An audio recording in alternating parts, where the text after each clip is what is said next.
उदे ग आंबे उदे उदे ग आंबे उदे हे तुझा माऊली घुमतो डंका तिन्ही भुवनी ग जय जगदंबे असुरहारिणी आई भवानी ग उदे ग आंबे उदे उदे ग आंबे उदे आई उदे ग आंबे उदे उदे ग आंबे उदे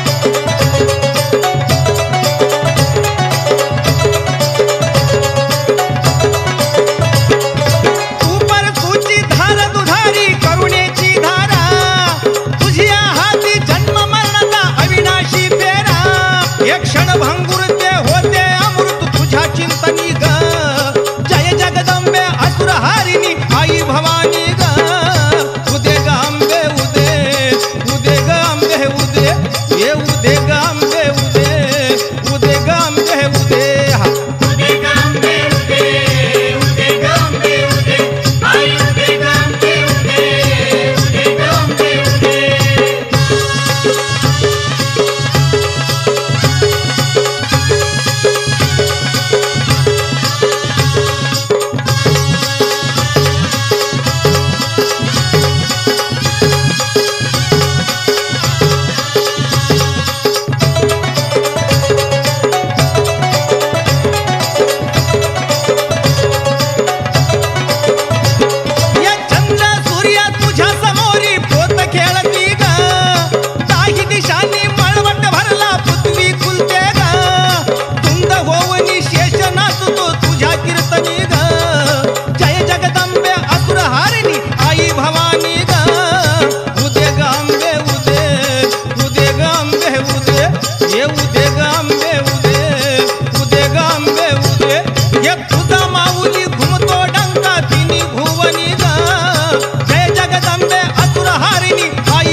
ಓಂ ಸರ್ವಮಂಗಲ ಮಂಗಲ್ಯೆ ಶಿವೆ ಸರ್ವಾರ್ಥ ಸಾಧಕೆ ಶರಣ್ಯೇ ತ್ರಂಬಕೆ ಗೌರಿ ನಾರಾಯಣಿ ನಮೋಸ್ತುತೆ. ನಾನು ಕಾಶಿನಾಥ್ ಬಿಸೆ ಅಯ್ಯರವಾಡಿ ಅಂಬಾಭವಾನಿ ದೇವಸ್ಥಾನದ ಅರ್ಚಕನಾಗಿ ಈ ನವರಾತ್ರಿ ಹಬ್ಬದ ದಿನದಲ್ಲಿ ಇವತ್ತಿನ 4ನೇ ದಿನದ ಅಂಗವಾಗಿ ದೇವಿಯನ್ನು ಕೃಷ್ಣಾಂಡ ರೂಪದಲ್ಲಿ ಅಲಂಕಾರವನ್ನು ಮಾಡಿದ್ದೇವೆ. ಮತ್ತು ಅದೇ ಥರ ತಾಯಿಗೆ ಕೇಸರಿ ಬಣ್ಣದ ಸೀರೆಯನ್ನು ಉಡಿಸಿದ್ದೇವೆ. ಇದೇ ಥರ ದಿನನಿತ್ಯ ದಿನ ದೇವಿಯನ್ನು ಬೇರೆ ಬೇರೆ ಥರದಲ್ಲಿ ಅಲಂಕಾರವನ್ನು ಮಾಡುತ್ತಿದ್ದೇವೆ. ಮತ್ತು ನಾಳೆ 5ನೇ ದಿವಸವಾಗಿ ಲಲಿತ ಪಂಚಮಿ ಇದೆ. ಮತ್ತು ನಮ್ಮ ಈ ಅಯ್ಯರವಾಡಿ ಅಂಬಾಭವಾನಿ ದೇವಸ್ಥಾನದ ಬಡಾವಣೆಯಲ್ಲಿ ಮಹಾ ಚಂಡಿ ಹೋಮ ಕಾರ್ಯಕ್ರಮ ನಾಳೆ ಸಾಯಂಕಾಲ 4 ಗಂಟೆಗೆ ಇರುತ್ತದೆ. ತಾವು ಎಲ್ಲರೂ ಬಂದು ಈ ಒಂದು ಕಾರ್ಯಕ್ರಮದಲ್ಲಿ ಸಹಭಾಗಿಯಾಗಬೇಕೆಂದು ಕೇಳಿಕೊಳ್ಳುತ್ತಾ, ಮತ್ತು ದಿನನಿತ್ಯ ಮಹಾ ರುದ್ರಾಭಿಷೇಕ ಪೂಜೆ ಇರುತ್ತೆ. ಮುಂಜಾನೆ 5 ಗಂಟೆಯಿಂದ ಸುಮಾರು 7 ಗಂಟೆವರೆಗೆ ಮಹಾ ರುದ್ರಾಭಿಷೇಕ ಪೂಜೆ ಆಗುತ್ತೆ. ಮತ್ತು ಅದೇ ಥರ ದಿನನಿತ್ಯ ರಾತ್ರಿ ಸಾಯಂಕಾಲ 7 ಗಂಟೆಗೆ ಮಹಾ ಆರತಿ ಮತ್ತು ಮಹಾಪ್ರಸಾದ ಇರುತ್ತದೆ. ಅದರಲ್ಲಿ ಎಲ್ಲ ಸದ್ಭಕ್ತರು ಬಂದು ಈ ತಾಯಿ ಸೇವೆಯಲ್ಲಿ ಜರುಗುತ್ತಿದ್ದಾರೆ. ಮತ್ತು ಅದೇ ತರಹ ಬರುವಂಥ ದಿನಗಳಲ್ಲಿ ಗುರುವಾರ 10ನೇ ತಾರೀಕು ದೇವಿಯ ಒಂದು ದುರ್ಗಾಷ್ಟಮಿ ಇದೆ. ಮತ್ತು 11ನೇ ತಾರೀಕು ಮಹಾಕಂಡೆ ಪೂಜಾ. ಮತ್ತು ಅದೇ ತರಹ 12ನೇ ತಾರೀಕು ಏನಿದೆ ದಸರಾ ಹಬ್ಬ, ಅಂದರೆ 12ನೇ ತಾರೀಕು ಲಾಸ್ಟ್ ದಿನವಾಗಿ ದಸರಾ ಹಬ್ಬವನ್ನು ಆಚರಿಸುತ್ತಿದ್ದೇವೆ. 12ನೇ ತಾರೀಕು ಶನಿವಾರ ನಮ್ಮ ಕಲಬುರಗಿಯ ಎಲ್ಲ ಜನತೆ ಮತ್ತು ಎಲ್ಲ ಪಲ್ಲಕ್ಕಿಗಳು ನಮ್ಮಲ್ಲಿ ಬಂದು ಒಂದು ದೇವಿಯ ಆಶೀರ್ವಾದವನ್ನು ಪಡೆದುಕೊಳ್ಳುತ್ತಾರೆ ಮತ್ತು ಲಾಸ್ಟ್ ಅದೇ ದಿನ ಎಲ್ಲರೂ ಬಂದು ತಾವು ಕೂಡ ಬಂದು ತಾಯಿಯ ಆಶೀರ್ವಾದ ಪಡೆದುಕೊಳ್ಳುವಂತ ಕೇಳಿಕೊಳ್ಳುತ್ತಿದ್ದೇನೆ. ನಮಸ್ಕಾರಗಳು.